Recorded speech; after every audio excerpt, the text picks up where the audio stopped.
That the West understands democracy. No, that's the problem. I'm not anti-Western. I'm against the bad things that were done by the Western countries. You're not anti-Western, and yet in June '03, before you left office, you said Anglo-Saxon Europeans essentially are proponents, and I'm quoting here, proponents of war, sodomy and genocide. Which is true.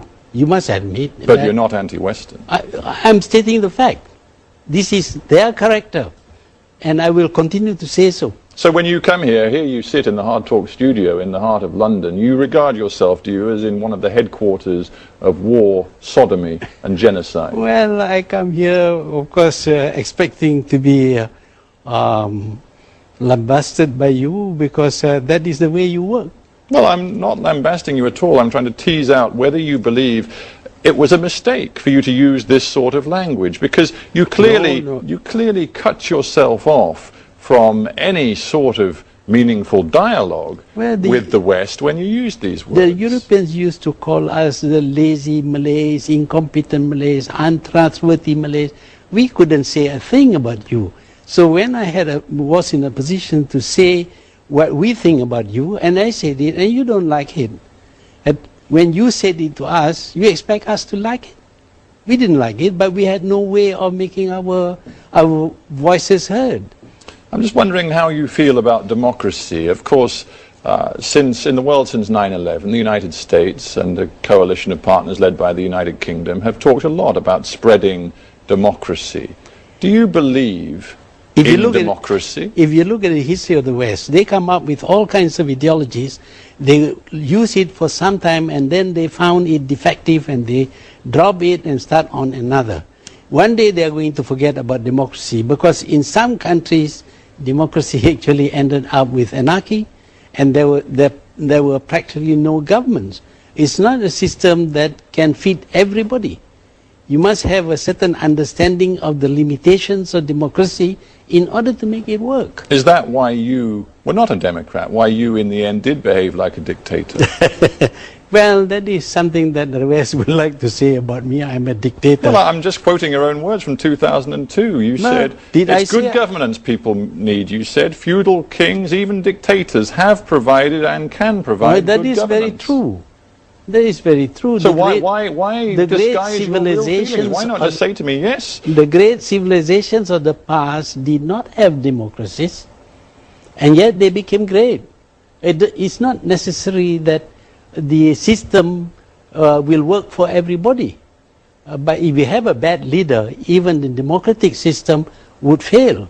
You must remember that it is a democratic country which dropped atom bombs, killing 200,000 people.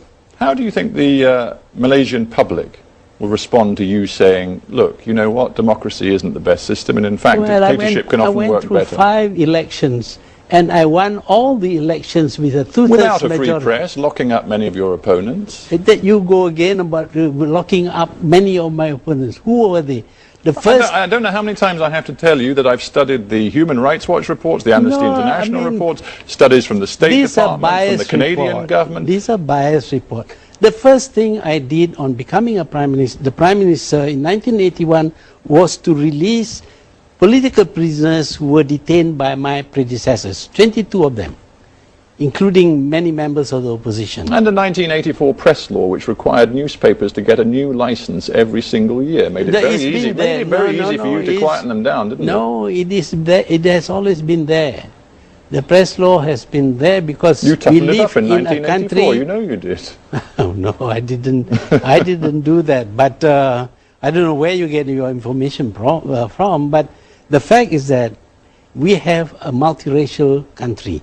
And if we are not careful, there will be racial flare-ups. And you look at most of the countries with a multiracial population, they are never peaceful.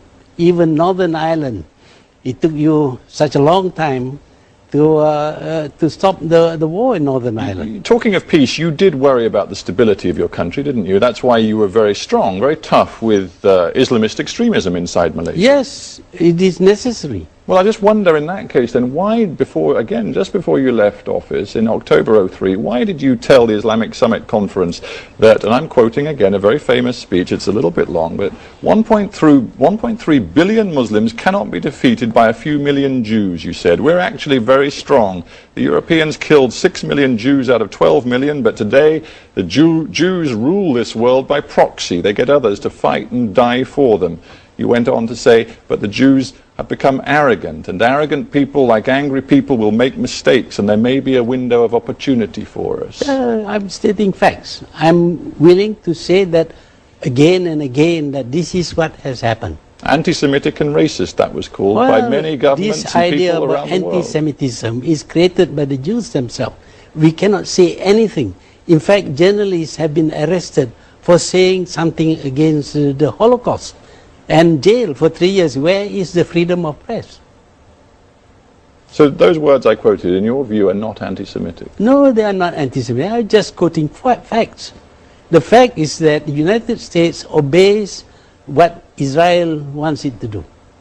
You call them facts. Let's leave that aside for a moment. I'm trying to understand your logic. Here you are, a man who says that your own country is potentially destabilized by Islamic extremism, and then you go out in an Islamic conference and you use words which could have been used by Osama bin Laden. There's no contradiction.